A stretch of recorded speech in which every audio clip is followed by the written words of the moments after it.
ഇല്ല മാഡം, ഒരു കാരണവശാലും അത് നടക്കില്ല.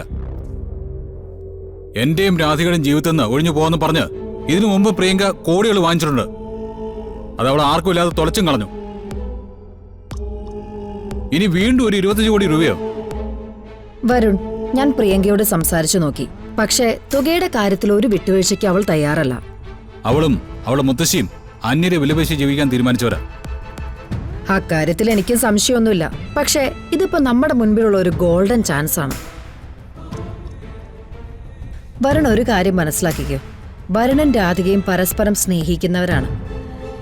നിങ്ങൾക്ക് ഒരു കാരണവശാലും പിരിയാൻ പറ്റില്ല. പക്ഷേ പ്രിയങ്കയുടെ ജയിൽവാസം അതൊരുപാട് നാള് നീളുമെന്ന് പ്രതീക്ഷിക്കണ്ട. അവൾ പുറത്തിറങ്ങിക്കഴിഞ്ഞാൽ നിങ്ങളുടെ വിവാഹബന്ധത്തിന് ഏറ്റവും വലിയ കല്ലുകടി പ്രിയങ്കയായിരിക്കും. മനസമാധാനത്തോടെ ജീവിക്കാൻ അവർ സമ്മതിക്കില്ല വരുൺ. മാത്രമല്ല, നിയമപരമായ വിവാഹബന്ധം പ്രിയങ്കയുടെ ആയതുകൊണ്ട് കോടതി നിങ്ങളോട് പിരിഞ്ഞു താമസിക്കാൻ പറഞ്ഞാൽ നിങ്ങളത് അനുസരിക്കേണ്ടി വരും. അത് സഹിക്കാൻ പറ്റുമോ നിങ്ങളെക്കൊണ്ട്? പറ്റില്ല, ഞങ്ങൾക്ക് ഒരിക്കലും പിരിയാൻ പറ്റില്ല. എങ്കിൽ പ്രിയങ്കയുടെ ഡിമാൻഡ് കാര്യമായിട്ട് തന്നെ ആലോചിക്ക്. വരുൺ മാത്രമായിട്ട് വേണ്ട, അച്ഛനോട് കൂടി ഒന്ന് ഡിസ്കസ് ചെയ്യേ.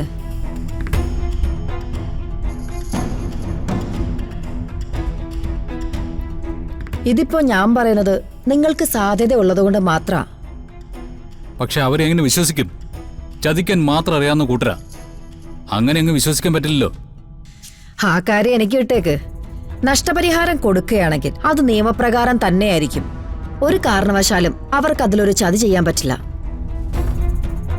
അങ്ങനെ ചെയ്താൽ അവരെ ജയിലിൽ അയക്കാനുള്ള മാർഗം എനിക്കറിയാം. അത് വരുണിനെ ഒരിക്കലും ബാധിക്കില്ല. ശരി, ഞാൻ അച്ഛനോടൊന്ന് ഡിസ്കസ് ചെയ്യട്ടെ. അതിനുശേഷം പറയാം. ആ ബാധ്യത കാലാകാലത്തിന് ഒഴിഞ്ഞു പോകുന്നെങ്കിൽ അതിൽ പര സന്തോഷം വേറെ ഒന്നുമില്ല.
എന്താ ബെഞ്ചമിൻ, എന്താ അത്യാവശ്യമായിട്ട് കാണണമെന്ന് പറഞ്ഞേ?